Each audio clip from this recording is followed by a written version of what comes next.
Welcome, everyone. This is another dark day in our city. A bright, beautiful light has been taken from us. A child dead by gun violence. A child the age of my grandchildren. Mackenzie Ridley had just graduated high school 3 weeks ago. Her family tells us she had multiple college offers and had accepted a scholarship to attend Wilberforce University this fall. She volunteered at soup kitchens. She was an artist and an entrepreneur. She had everything in the world to look forward to. And today, all of that, her dreams, her possibilities, her potential, all gone. We say young people are our future, and it's true. But Mackenzie Ridley and too many other young children in our city haven't even had a chance to step into their futures. And for what? An argument, a grudge, or personal beef? A coward with a gun? Unacceptable. This is not who we are. This is not who we want to be. We are doing everything we can to bring to justice those responsible for this senseless killing.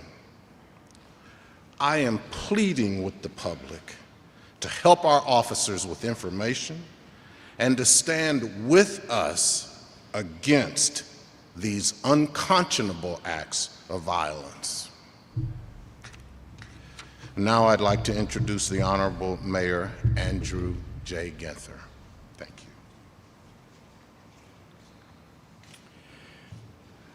Thank you, Director, and thank you for your comments and plea to the public.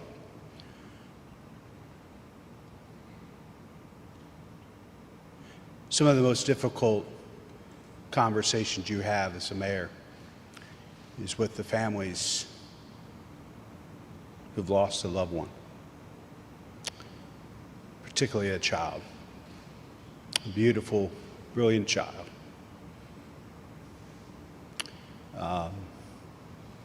So I thought it was really important to, if we were going to speak this child's name today, to tell her story. And not just what her family has lost, but what this community has lost. So I'm going to ask Mackenzie's uncle, Bryant Stewart, to come forth, share a little bit about her beautiful life, and introduce Mom and other members of the family. Bryant? Thank you, Mayor. Obviously, this is an extremely difficult time for this family. Many of us have not slept through the night. We are trying to understand how such a beautiful life could be snuffed out. We're trying to understand how someone who was so humanly wonderful could be taken out in such a unhumane way. Mackenzie had just graduated from high school. We just celebrated her graduation. She had hundreds of people there, all ages, all backgrounds, because she was a connector. She was the type of young person that never met a stranger. She cared deeply about each and every one that she met. She had a bubbly personality. She was smart. She was creative. This is just not a picture. This is a person. This is a life that has been senselessly snuffed out, and we have to love each other much better than this. Each life has value. This particular life, she was an entrepreneur. She could have potentially employed many people here if she would have had the opportunity to affect this community. She cared so much that she went to soup kitchens. She is the daughter that you would have wanted to have. Each one of you, if you have a daughter or someone that you love, Mackenzie represented this. We have to love each other more than this. We have to love each other and respect the sanctity of life in this community. Thank you. I'm sorry, Mayor, I did want to introduce, this is my niece. This is her mother, Seneca Turner, and this is my nephew, her stepfather, Jason Turner. Thank you. Thank you, Mayor.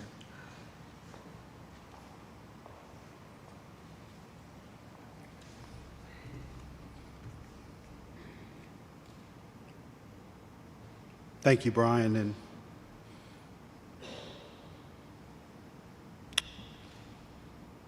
Mr. and Mrs. Turner, the city agrees with you. And I'm asking everybody in this community to lift this family up in prayer. And if you have any information regarding this senseless killing, to come forward and make sure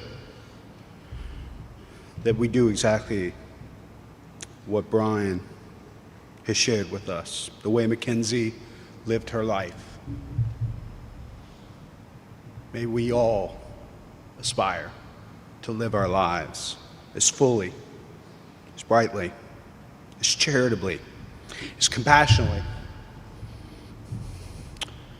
One of our deputy chiefs heard from a colleague in other circles earlier today to confirm the name. He had heard the name in reports and was sadly afraid to find out if it was true. These were parents of a child who was in school with Mackenzie several years ago. This little girl was being bullied. And the only person that stood up for this little girl was Mackenzie.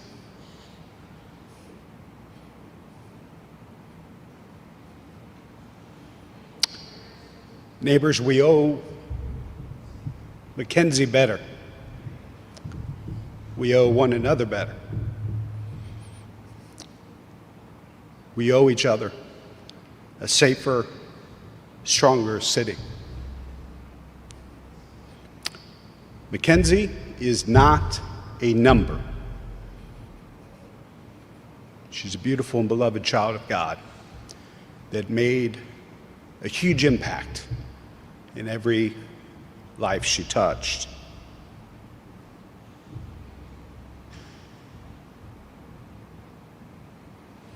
Think about what this community has lost, not just the horrific and senseless death of this beautiful young girl, but what she would have contributed to our community in the future as an entrepreneur, a job creator, business owner.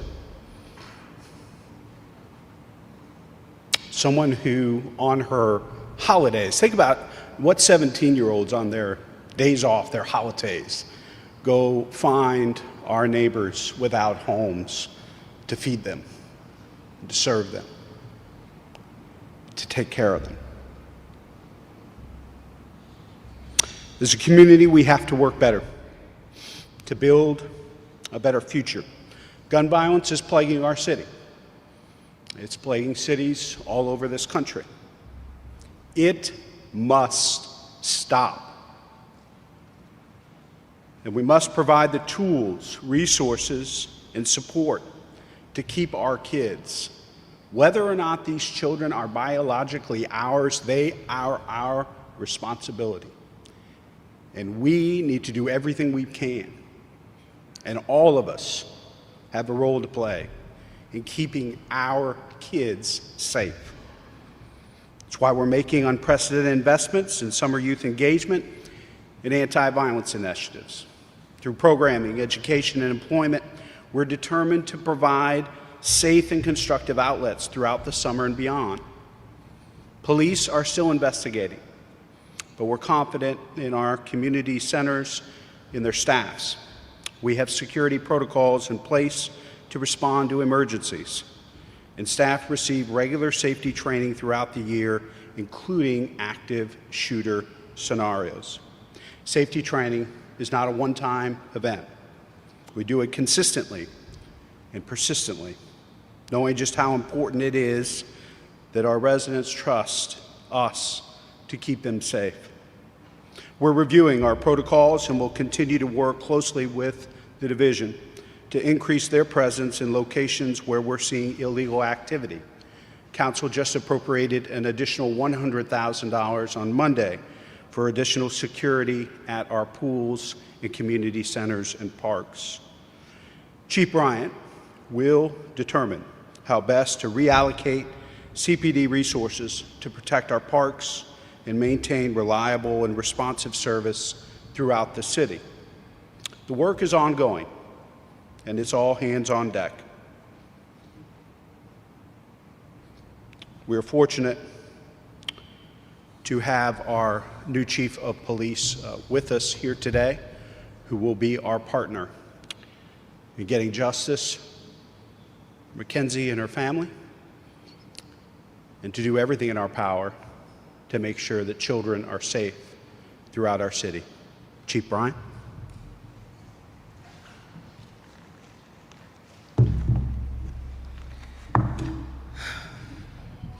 Good afternoon. Today is my first day on this job, and today is a grim reminder for me of what this job really means and what this badge means, and our commitment, CDP, our commitment to this community. This hit me hard. Mackenzie, this young lady, was doing what all young people should be doing, enjoying her summer. She just finished a labor of love and finishing high school. She was on her way to college. She was at a park enjoying herself with other young people. There were over 100 kids there. They were having fun. And then someone decided to come and disrupt that fun with gun violence. This senseless act of gun violence has to stop. We cannot continue to allow our young people, our residents, our community members to be affected by this gun violence. Look at this family. This young lady was loved. She had such a bright future. And it was just taken away, just like that. It hit me hard because I'm a mother and I feel your pain. But what I will tell you is that we will not stop. We're going to do everything in our power to ensure that we stop this violence. We're going to do everything in our power to ensure that we allocate the amount of resources that we need to make our community safe, to allow our children to be able to go to parks and enjoy these parks. I can't even begin to tell you how affected I was today. This was supposed to be a day of excitement and joy for me coming on this job, but all I feel is heartbreak right now. Heartbreak for this family. Heartbreak for Mackenzie. It's our job to find the person, the people responsible for this, and we're going to do that. We already talked about everything that she meant to this community, everything she meant to her family. What we know that there are multiple people responsible for this. That's what we know. I'm asking anyone that has any information to come forward. If you have any information, we're asking that you call the detectives at 614-645-4730. Again, that number, 614-645-4730. No matter how small or insignificant you think the information you have is, it can help us to solve this crime. So please, look at this family, her picture. Look at this young lady. This is somebody's daughter, somebody's sister, somebody's niece. If this was your family, you would want justice. I'm asking you come forward with information, and please call us and let us know so that we can bring this family some justice. Thank you.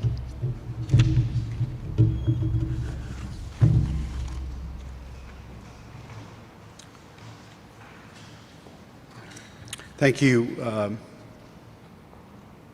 Chief Bryant, and I'm going to give an opportunity to Mr. Stewart and to the Turners, if you all would, want to take a seat, or if you're all ready to leave. I know I'm going to take some questions here, and I'll answer any and every question they have. That may take a little while, and I don't want to. I know there are so many things on your mind and hearts right now. So.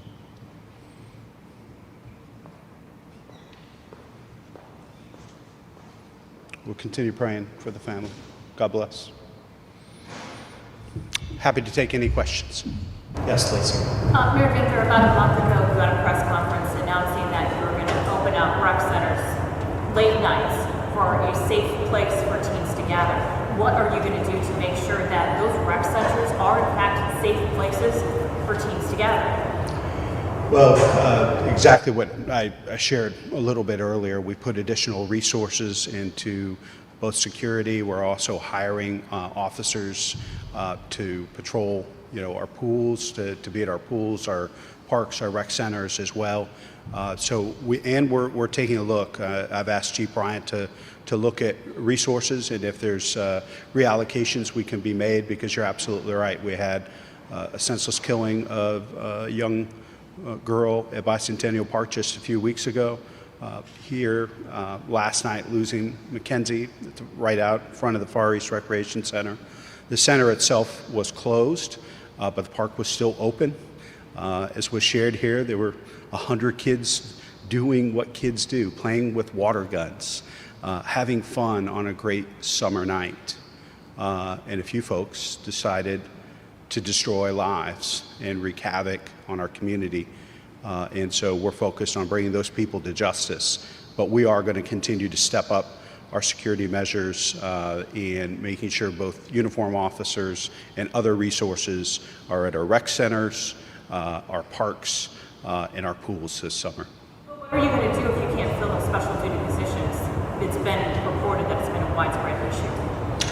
Well, I think that it's an issue in general. There are many, especially younger officers, that are working less special duty than maybe in generations past. And so we'll bring additional resources to the table, whether it be private security or other law enforcement agencies, to make sure that we have appropriate coverage and that our pools, parks, and centers are safe this summer. Yes, Pat. Mayor, about 32 days ago, you stood out front of City Hall and pled with the city to put the guns down after Olivia Kurtz was killed at Bicentennial Park. Since that time, there have been 18 homicides. 5 of those victims, including Mackenzie, were under the age of 21. How do we stop the violence in this city? Besides from giving jobs to people, opening rec centers, all of the things you've talked about, how do we get the guns to actually be put down? Well, I think it has to be the comprehensive approach that we've talked about. And we didn't get here overnight, and we're not going to solve this overnight. This is a crisis plaguing cities, mid-size and large cities across America. There's a proliferation of illegal crime guns on our streets.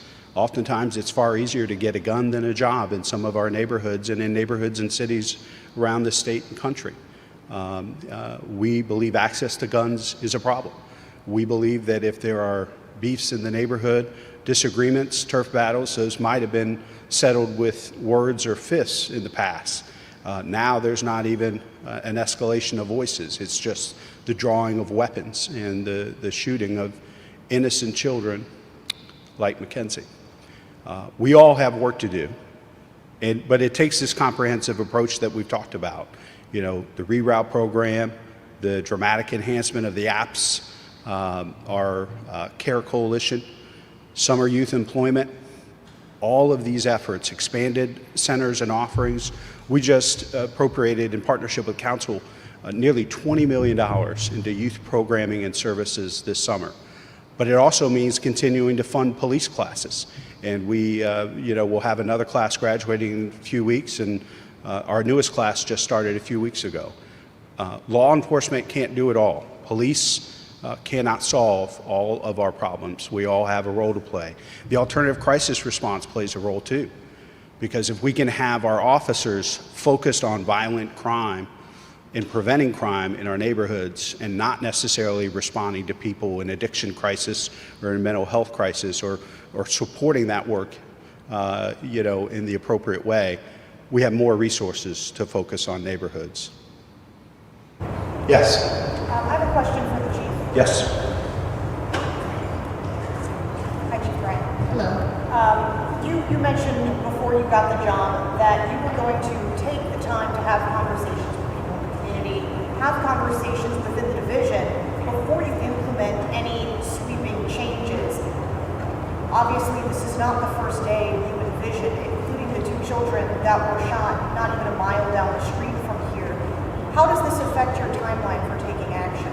Oh, absolutely. So I'm still having those conversations, but obviously I'm doing things, I'm multitasking. So we absolutely are having those conversations, and we are making changes as things develop. So you will see some changes immediately in regards to how we respond to scenes, how we react, and some of the ways that we're going to patrol to be able to prevent.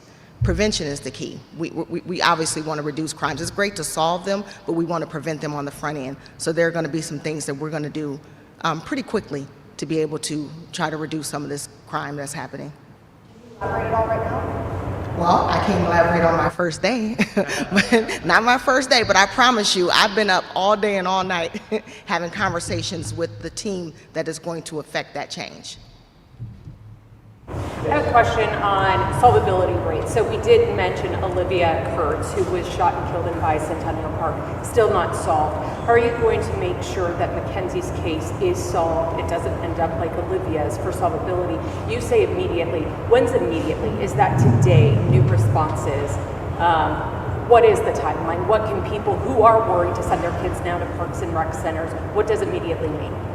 Immediately means that we're looking into it right now as we speak. Our team, we're delving into it. We're looking at the case review, solvability. We're asking for witnesses to come forward. We're recanvassing. We're doing all the things that we can to be able to solve the crimes. But in addition to that, just as the mayor spoke about, we're looking at ways to be able to make some of these areas safer. We're looking at a parks detail. We're looking at different things to be able to reallocate and make sure that we're providing that safe space for them. Yes. Mayor, you and I talked on Monday, and since then there have been 3 more homicides in the city just within the last couple of hours, 4 people shot on the interstate. I asked you on Monday if Columbus is a safe city. You said it's as safe as we make it. Today, as we stand here, is Columbus a safe city? Well, I think it's the same answer, and that is this city, our community, is as safe as we're willing to make it. Are we willing to step up and hire young people if we have jobs available at our companies this summer? Are we willing to mentor young people? Are our faith leaders willing to raise their hand and support families that are facing trauma? Are we willing to share information with the police and law enforcement to solve these crimes? We know that it's a very small number of people that are committing these violent crimes. We need them off the streets. To get them off the streets, we need information from the public. So this city is as safe as we're willing to make it. This city is worth fighting for, and I am going to continue to fight for it to make sure it's as safe for kids, families, seniors throughout the city. Yes. Also, the Far East Community Center, at least Google says, it closes at 9. The shots rang out at about 8:45. So the community center was in fact open. What is the staffing like at your rec centers, at your community centers? I don't think it was actually. I think it shut at 8 o'clock. Is that correct? So might be wrong on the website, but Okay. yeah. But staffing wise, I think, I spoke to all of the protocols, security protocols, the security training that Rec and Park staff go through. We're putting additional security resources, both uniform officers, folks working special duty, potentially private security where necessary, and we're going to work with other law enforcement organizations to see if they would be willing to do this. Obviously, we're making this unprecedented investment in summer. We have to make sure that our parks, our rec centers, our pools are safe places for our kids to be. Can you guarantee those actual security bodies will be at these places? I think certainly in the next couple of days, we've been hiring for some time and putting those security measures in place. Obviously, we're going to review everything and see if there are additional resources that are needed in addition to the $100,000 that council appropriated Monday evening. Yes. You mentioned that there were around 100 kids there, at the park, just enjoying their time. Do you know if this was a planned event or not, or was this just, usually is 100 or so kids at that park? Chief, I think at this point, do you want to speak to that, Chief? So the understanding is that this was a pop-up event. So it was not something that was planned way ahead of time. It was shared on social media, and it was one of those things that happened fairly quickly. With regard to this shooting last night, are there any suspects, or is there any suspect description for who did this? Well, at this time, we don't have any suspect description that we can share, but we're absolutely looking at all avenues, and witnesses are coming forward, so we're fairly confident that we'll have some information very soon. Chief, I was hoping to get a chance to ask you about your priorities on your first day, given the last 12, 24 hours. I wonder now what's going through your head as you have a teenager who was killed outside a rec center, and you have 4 people who were shot, 2 children in a car. That is my priority. My priority clearly right now, today, is addressing the violent crime and trying to make sure that we ensure that our children have a safe summer. But I have dual priorities. But that's absolutely right now, as we speak today, my priority. What was going through your mind when you heard about both the teen killed and the children shot? I was enraged and devastated. Chief, I did talk to CPD administration a month or so ago in regards to school resource officers, in regards to the youth service unit that has not been off the ground yet, waiting for a new chief. Do you think Columbus Police are doing enough to combat youth crime right now? And do you think that was a very tough time that those programs were in limbo, waiting for the new chief to come into place? I think, unfortunately, with COVID and a lot of the things that happened, a lot of things got put on the back burner that probably could have been launched. But again, children weren't even in school at the time. A lot of things have changed. So I can't speak to whether or not they're doing enough because I just got here. Today is my first day. But what I can tell you is they are absolutely committed. We're committed as a team to making sure that we do everything moving forward.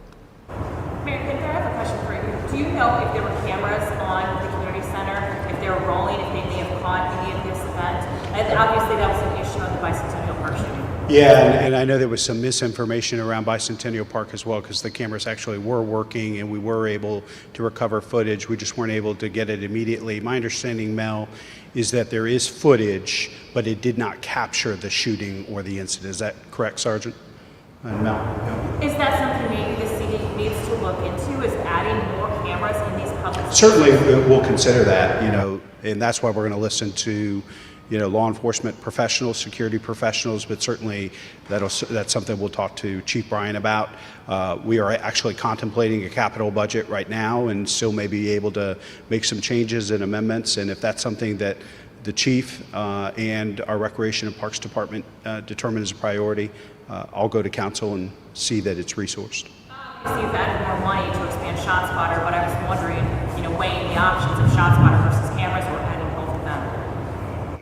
Adding ShotSpotter to. Well, you've added money to the budget to expand the ShotSpotter program. That's my question of, do you weigh the option of adding even additional ShotSpotter or adding more cameras or adding both things? I think it's all of the above, and it'll be based on the recommendations of the chief, the safety director, and engagement with Recreation and Parks.